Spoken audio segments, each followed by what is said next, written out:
What if I told you the man behind one of Hollywood's most unforgettable movie songs nearly lost everything before finding redemption?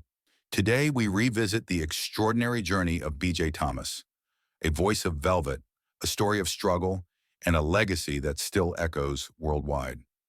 Born Billy Joe Thomas on August 7, 1942, in Hugo, Oklahoma, B.J. grew up surrounded by hardship.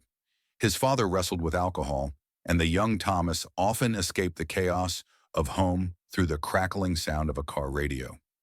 That's where he first heard Elvis Presley, Hank Williams, and Little Richard, voices that lit a fire inside him and shaped his destiny. By the time his family relocated to Texas, BJ had already discovered that music wasn't just entertainment, it was survival. Singing in church choirs and local quartets gave him his first taste of performing, and before long he was fronting a regional band called the Triumphs. Their early shows at small halls and teen dances revealed a talent that couldn't be ignored.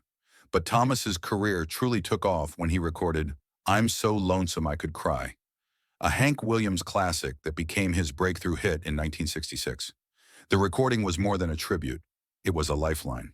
His father, who had long pushed him toward country music, finally recognized the magic in his son's voice. That moment connected them in a way nothing else ever had. From there, BJ became a national sensation. By the late 60s, he was landing hit after hit, including "Hooked on a Feeling" and "The Eyes of a New York Woman." But destiny reached its peak in 1969 when songwriter Burt Bacharach handed him the opportunity of a lifetime, recording "Raindrops Keep Fallin' on My Head" for the film Butch Cassidy and the Sundance Kid. That single not only topped the Billboard charts but also earned him an Academy Award win for Best Original Song. More than 5 decades later, it remains one of the most recognizable tracks in pop culture, appearing in blockbuster films like Forrest Gump and Spider-Man 2. Yet behind the curtain of fame, Thomas was battling his demons.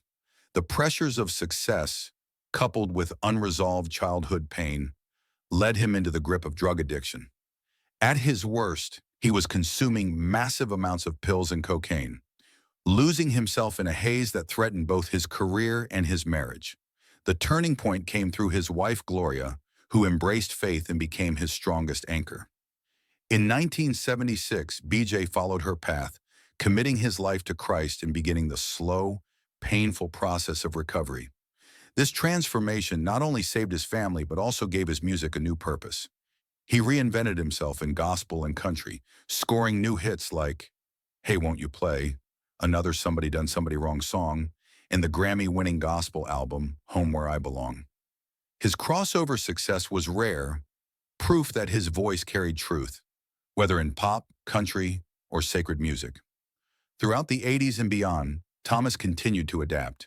He sang the theme for the hit TV show Growing Pains, released critically acclaimed albums, and collaborated with artists across genres.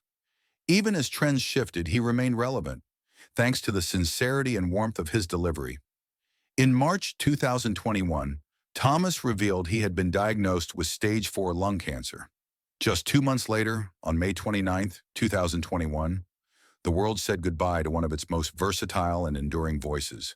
He left behind Gloria and their 3 daughters, but also a catalog of songs that will never fade. B.J. Thomas's story is more than music.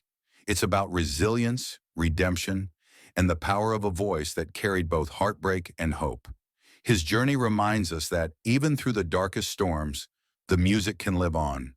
And sometimes, just sometimes, raindrops don't fall quite so heavy when you've got a song to sing. What about you? What song by B.J. Thomas moves you? Let us know.